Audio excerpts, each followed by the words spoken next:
Hi, everyone, and welcome to another episode of Healing the Inner Child. Thank you for taking this time to listen and share this space with me. Last time I shared how I grew up in a violent household. I even mentioned that later in life I began to see things differently. But before I get to that point, my childhood was filled with fear and survival. To go back to the roots, my mom and dad were born and raised in Jalisco, Mexico. They came to the States in the mid to late 80s. My dad had already lived here briefly in the late 70s, but city life was still brand new for them. They had spent their lives working on farms with little to no education. At first, they lived on the north side of Chicago. That's where me and my two siblings were born and raised. But in 1993, when I was about 6, we moved to the Southside Gage Park neighborhood. I remember how quiet it was, very different from the north side. I felt sad because all of my mom's relatives lived back on the north side, on the same block as us. Now we were far away, it felt lonesome. My mom later told me that my dad had purposely moved us away to keep her from always being around her brothers.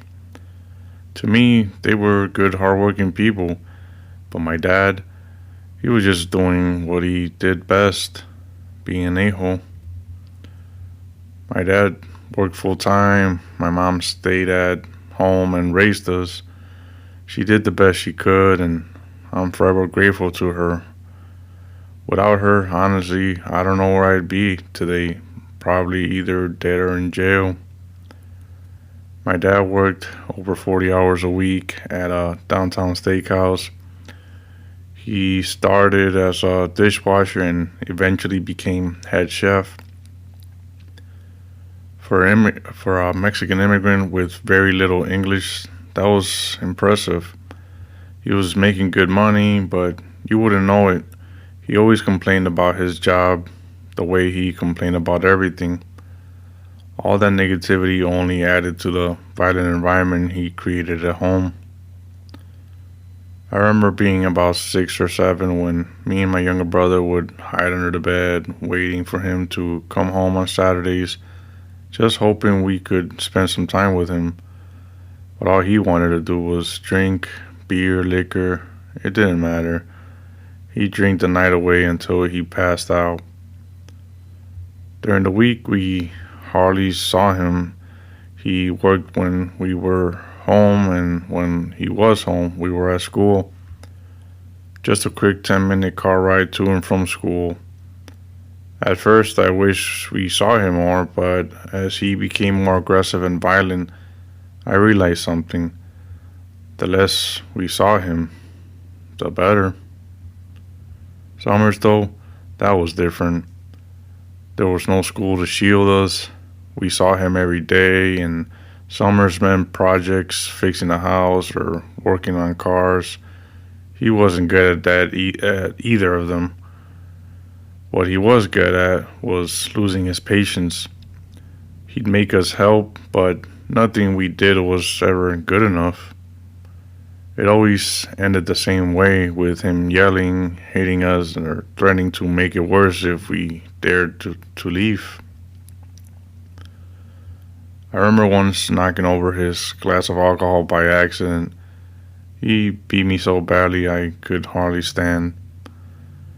And when it was over, he screamed at me not to cry, or else he'd give me more to cry about.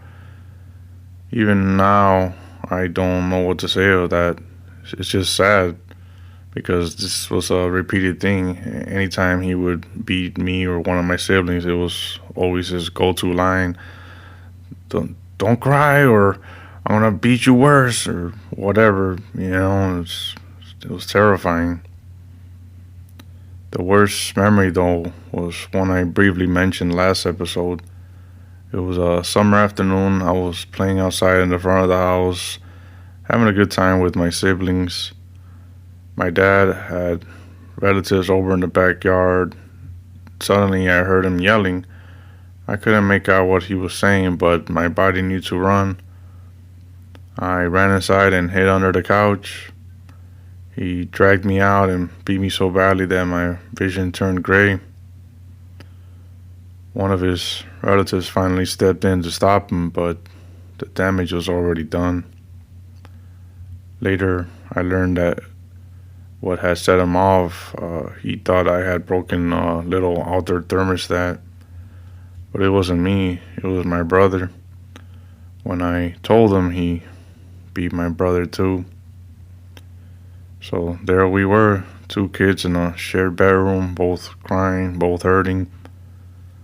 Those were the kind of nightmares we lived with for years. And yeah, the sad part of it, it was most of the time it was for little things, like knocking over a glass or breaking a little toy or something small, as small as a thermostat. I mean, come on, that's ridiculous. It's a cheap inanimate object. It's like, come on. Um, yeah. So I think I'll leave it there for today.